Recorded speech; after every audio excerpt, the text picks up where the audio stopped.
جب میرا بندہ کسی محفل میں میرا ذکر کرتا ہے میں اس سے کہیں بہتر محفل میں اس کا ذکر کرتا ہوں۔ اللہ کی محفل تو ملائکہ اعلیٰ کی ہے، ملائکہ مقربین کی ہے۔ بہرحال اللہ کو تم اپنے دل میں مستحضر رکھو، اللہ تعالیٰ تمہیں بھی یاد رکھے گا۔ دوبارہ فرمایا احفظ اللہ تجدہ امامک تجاہک،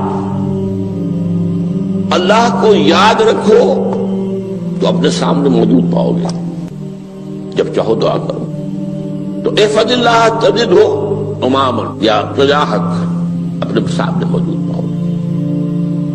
اذا سألت فاسأل اللہ، اب آ گیا وہ مرکزی مضمون۔ دیکھو جب مانگو اللہ سے مانگو،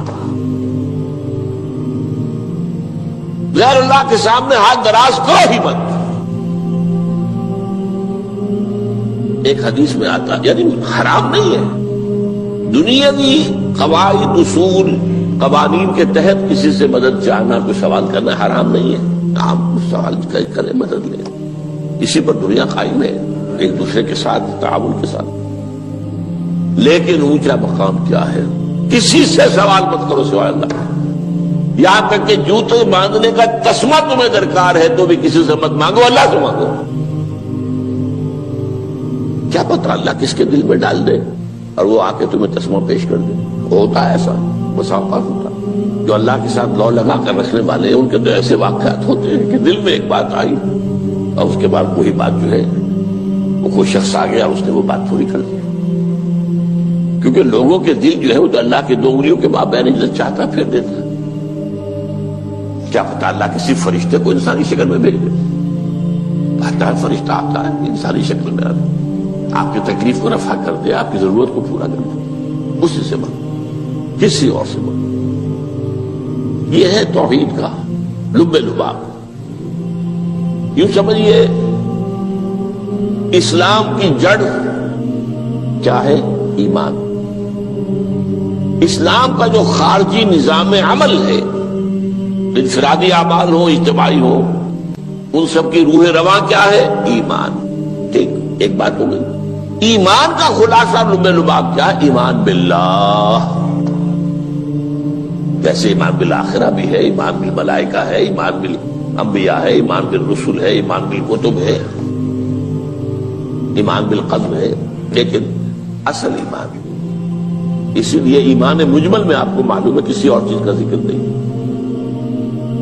آمنت باللہ کما ہوا باسمائہ وصفاتہ وقبلت جمیع احکامہ اقرار باللسان وتصدیق بالقلب، یہ ایمان مجمل ہے۔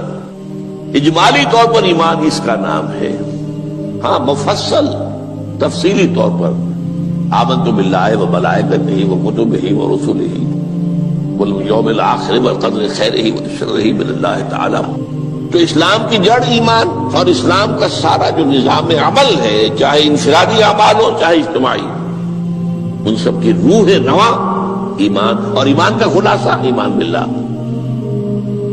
اور ایمان باللہ کا اصل حاصل وہ ہے جو اس حدیث میں آ رہا ہے۔ اس کے دو ہیں تقاضے، عبادت صرف اسی کی، استعانت صرف اسی سے۔ اس لیے میں نے سورہ فاتحہ کا تذکرہ شروع میں کیا۔ یہ عبادت کا جوہر ہے، عبادت کا جو ہے یہ ایمان کا حاصل۔ عبادت صرف اس کی ہے اور استعانت صرف اس سے۔ استعانت ہی میں سوال بھی آ گیا، یہ بھی مدد ہے۔ آپ کسی سے کچھ مدد مالی چاہ رہے ہیں یا کوئی اور مدد چاہتے ہیں، کسی کام میں مدد چاہتے ہیں، جیسے میں نے کہا تھا کہ سفارش کرانا چاہتے ہیں، بھی مدد ہے۔ وَإِذَا اسْتَعَنْتَ فَاسْتَعِنْ بِاللَّهِ، اور جب مدد مانگو صرف اللہ سے مانگو۔ اور وہ سارے الفاظ یاد کر لیے، استدعاء، استعانت، استغاثہ۔ یہ جو غوث اعظم سے استغاثہ کیا جاتا ہے تو شرک ہے۔ استغاثہ اللہ سے، دعائی اللہ کی، اس اعتبار سے استمداد، استعانت، استدعاء، استغاثہ، یہ سب اللہ سے، صرف اللہ سے۔ عبادت صرف اللہ، ایاک نعبد، اور استعانت صرف اللہ سے۔ مانگو صرف اللہ سے، جب مدد طلب کرو صرف اللہ سے۔ اور جان لو اگر تمام لوگ جمع ہو کر تمہیں کوئی فائدہ پہنچانا چاہے نہیں پہنچا سکتے، الا بشیء قد کتب اللہ لک وان اجتمعوا علی ان یضروک بشیء لم یضروک الا بشیء قد کتب اللہ علیک. اگر سب مل کر چاہیں تمہیں کوئی نقصان پہنچا دے نہیں پہنچا سکتے مگر وہی کچھ جو اللہ نے تمہارے لیے لکھ دیا. اب بتائیے خوف کی جڑ کٹ جائے گی کہ نہیں؟ یہ جو ایمان جو ہے یہ خوف اور حزن دونوں سے نجات دلانے والی بات ہے. جو حقیقی مومن ہے وہ اللہ کا ولی ہے. حقیقی مومن وہ اللہ کا ولی ہے. اور الا ان اولیاء اللہ لا خوف علیہم ولا هم يحزنون. یہ اولیاء اللہ کو علیحدہ مخلوق نہیں ہے, کوئی ان کے سر پہ سینگ نہیں ہوتے, انسان ہی ہوتے ہیں, لیکن حقیقی معنی میں مومن. ان اعتبارات سے جو آج ہم پڑھ رہے ہیں ایمان اس درجے کا پہنچ گیا تو اللہ کا ولی ہے. اور لوگ بڑی خوف کس بات کا ہوگا, کس سے خوف کروں, اس کے ہاتھ میں کچھ ہے ہی نہیں. اور اگر کچھ اللہ نے میرے لیے لکھ دیا وہ آ کر رہے گا, چاہے میں لاکھ گڑ گڑاؤں تو اس کے سامنے کہ مجھے چھوڑ دے. اگر اللہ نے لکھا وہ آیا وہ تو آئے گا, تو کاہے کو اس کے سامنے گڑ گڑانا, کاہے کو جمبسائی کرنا اس کے سامنے. اور کسی کے ہاتھ میں کچھ ہے ہی نہیں, میرا خیر ہے ہی نہیں, کاہے کو خوشامد کروں اس کی. اور سنیے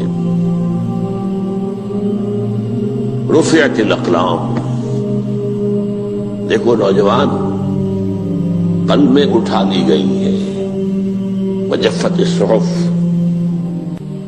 اور جو رجسٹر ہیں صحیفے ان کی سیاہی خشک ہو چکی ہے. یہ ہے وہ اللہ کا علم, اس میں ہر شے لکھ دی گئی ہے, اس کی قلم اٹھا لیے گئے. جیسے آپ کو معلوم ہے امتحان ہوتا تھا 3 گھنٹے ختم ہو گئے, اسٹاپ رائٹنگ, بس اب قلم رک جانا چاہیے.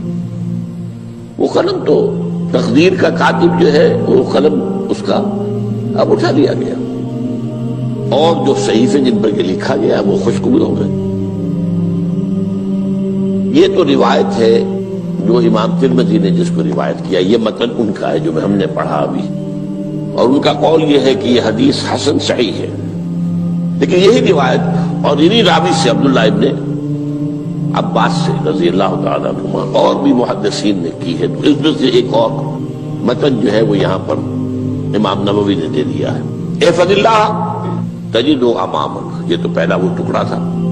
وقت جاہک تھا, یہاں امامک ہے, امام مطلب ایک ہی ہے, اپنے سامنے پاؤں. اللہ کی حفاظت کرو, اللہ کو دل میں, اللہ کی یاد کو محفوظ رکھو, گویا کہ اللہ کو مستحضر رکھو. ذکر اللہ کے معنی کیا ہے؟ استحضار اللہ فی القلب, یہ ذکر اللہ ہے. جنہیں ہم ذکر سمجھ بیٹھے ہیں وہ ذکر کے ذریعے اپنی صلاۃ لذکری, نماز قائم کرو میری یاد کے لیے, نماز ذریعہ ہے یاد کا. یہ علیحدہ بات ہے کہ آپ نے 17 رکعتیں بھی پڑھ لی ہو عشاء کی اور یاد آپ کو آئی ہی نہیں کوئی. آپ تو ایک میکینیکل انداز میں جو ہے وہ اٹھک بیٹھک کر رہے ہیں اور آپ کی زبان سے کچھ بھی نکل رہا ہے, تو اس کا آپ کے شعور سے, دل کی گہرائی سے کوئی رابطہ ہے ہی نہیں, وہ ذکر تو نہیں ہوا. ہاں نماز فرض تھی, وہ ادا ہو گئی, آپ کی ایک فرض ادا ہو گئی. تو جنہیں ہم نے ذکر سمجھا وہ ذرائع ذکر ہے, اللہ اللہ سبحان اللہ سبحان اللہ زبان سے, یہ تاکہ اس کے نتیجے میں وہ ذکر حاصل ہو جائے. استحضار اللہ فی القلب, ذکر کے معنی ہے استحضار اللہ فی القلب. تعرف الی اللہ فی الرخاء, اور دیکھو کشادگی کے وقت میں تم اللہ کو یاد رکھو, اللہ کی طرف رجوع کیے رہو, بھول نہ جاؤ. وہ نہ ہو جو کبھی کہا تھا, بہادر شاہ ظفر کے اشعار میں سے بہت زور کا شعر ہے, ظفر آدمی اس کو نہ جانیے چاہے کتنا ہی ہو فارم زکا, جسے عیش میں یاد خدا نہ رہی, جسے تیش میں خوف خدا نہ رہا. وہ ہے کشادگی کی حالت میں, جبکہ تمہارے لیے کشادگی ہے, اللہ کی طرف رجوع کیے رکھو. یعرف کا فی الشدہ, تو اللہ اپنی توجہ تم پر رکھے گا شدت کے وقت میں, جب تمہیں کوئی تکلیف ہے اس تکلیف کو تم پر آسان کر دے گا. تکلیف تو آنی ہے, لکھی ہوئی ہے, وہ تو آئے گی, لیکن یہ کہ اللہ تعالیٰ اس کی شدت کو ایک ہی چیز ہے جس کو ایک انسان بہت شدت کے ساتھ محسوس کر رہا ہے، دوسرا آدمی اتنا نہیں محسوس کر رہا ہے، احساس کا معاملہ ہوگا نا۔ وہ تو اصل میں اگر انسان کی نرز کٹی ہوئی ہے تو احساس ہوگا ہی نہیں، سرے سے ہی نہیں ہوگا۔ تو اس اعتبار سے اللہ تعالیٰ تمہارے لیے وہ شدت کی کمی کر دے گا۔ وَاعْلَمْ أَنَّمَا أَخْطَأَكَ لَمْ يَكُنْ لِيُصِيبَكَ، اور جان لو جو چیز تم سے چھوٹ گئی ہے، رہ گئی ہے، وہ ہرگز تمہیں ملنے والی نہیں تھی۔ اب آپ نے کسی ملازمت کے لیے درخواست دی ہے، درخواستیں مانگی گئی ہیں، اپنی سی محنت کر لی، نہیں ملی ملازمت، اب آپ بیٹھے ہوئے افسوس میں، رنج میں، غم میں، فلاں نے یہ کر دیا، فلاں نے یہ کر دیا، وہ فلاں جو ہے بڑی تکڑی سفارش لے آیا تھا، فلاں نے رشوت دے دی۔ چھوڑو میاں اس کو، وہ تمہارے لیے نہیں تھی۔ کاہے کو اپنے ذہن کے اندر یہ کھچڑی پکا رہے ہو بیٹھے ہوئے؟ خواہ آپ شاید سوء ظن میں بھی مبتلا ہو رہے ہو، کسی نے نہ رشوت دی اور آپ سمجھتے ہو کہ رشوت دی ہے اس نے۔ یہ ساری چیزیں جو ساری سیئات ان کی جڑ کٹ جائے گی۔ وَاعْلَمْ أَنَّمَا أَخْطَأَكَ لَمْ يَكُنْ لِيُصِيبَكَ وَمَا أَصَابَكَ، اور جو چیز تم پر آ گئی، لَمْ يَكُنْ لِيُخْطِئَكَ، ہو ہی نہیں سکتا تھا کہ وہ تم پر نہ۔ یہ کر لیتا تو ہو جاتا، شاید یہ کر لیتا، میں نے ٹیکا پہلے لگوا دیا ہوتا تو یہ بات نہ ہوتی۔ بھائی وہ جو ہونا تھا وہ ہونا تھا۔ اب یہ وہ چیز ہے جس سے انسان میں کیفیت پیدا ہوتی، تسلیم و رضا۔ ہم بھی تسلیم کی خو ڈالیں گے، بے نیازی تیری عادت ہی صحیح، اے اللہ جو تو نے چاہا مجھے قبول ہے۔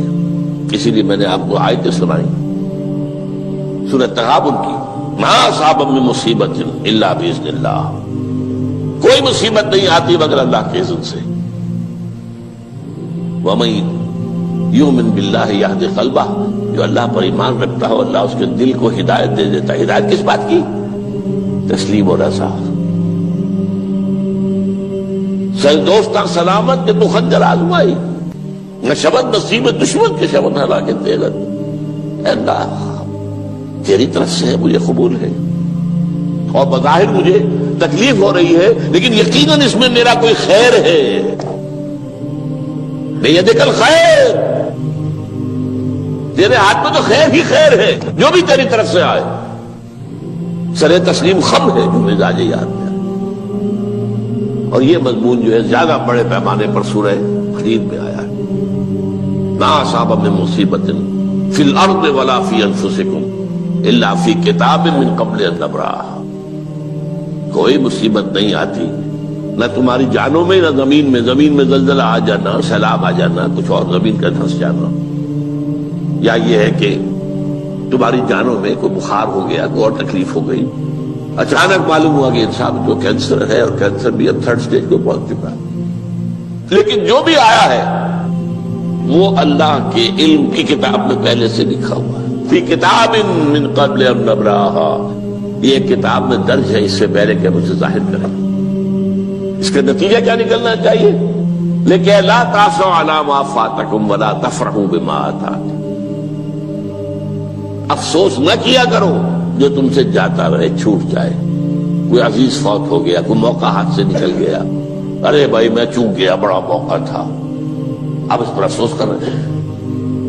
نہیں، جو چیز دیکھیں لا تأسوا علی ما فاتک ولا تفرحوا بما آتاک، جو اللہ تمہیں دے دے اس پر اتراؤ مت۔ وما اصابک لم یکن لیخطئک واعلم ان النصر مع الصبر، اور جان لو اللہ کی مدد صبر کے ساتھ آتی ہے، جو آئے اس کی طرف سے جھیلو، زبان پر کلمہ شکوہ اور شکایت نہ آئے، اللہ سے شکایت نہ آئے، تسلیم و رضا، جو تیری رضا ہے۔ تیری صحت ہمیں منظور ہے لیکن اس کو، مولانا محمد علی جوہر ایک مرتبہ جیل میں گئے، ایک بیٹی بیمار ہوئی، فوت ہو گئی، اس کے بعد دوسری مرتبہ پھر جیل میں گئے، دوسری بیٹی کو وہی بیماری ہوئی، جیل میں اطلاع ملی کہ بیٹی کو یہ بیماری ہو گئی ہے، تو خط لکھا اشعار کی شکل میں، کا آخری شعر یہ ہے، تیری صحت ہمیں منظور ہے لیکن اس کو نہیں منظور تو پھر ہم کو بھی منظور۔ ہم تو چاہتے ہیں میں بیٹی کے تجھے شفا ہو جائے، اسے منظور نہیں تو پھر ہمیں بتا. وَاعْلَمْ أَنَّ النَّصْرَ مَعَ الصَّبْرِ وَأَنَّ الْفَرَجَ مَعَ الْكَرْبِ. فرج، فراخی، کھل جانا کسی چیز کا، یہ ہے کرب کے ساتھ، تکلیف کے ساتھ. تکلیف ہوتی ہے ساتھ. اللہ نے قانون بنایا ہے دنیا کا. اب آپ اندازہ کیجئے بچے کی ولادت میں ماں کو کتنی تکلیف اٹھانی پڑتی ہے. آج کل تو فیشن ہو گیا ہے، سیدھے سیدھے جاؤ، آپریشن کراؤ، تکلیف سے بچ جاؤ.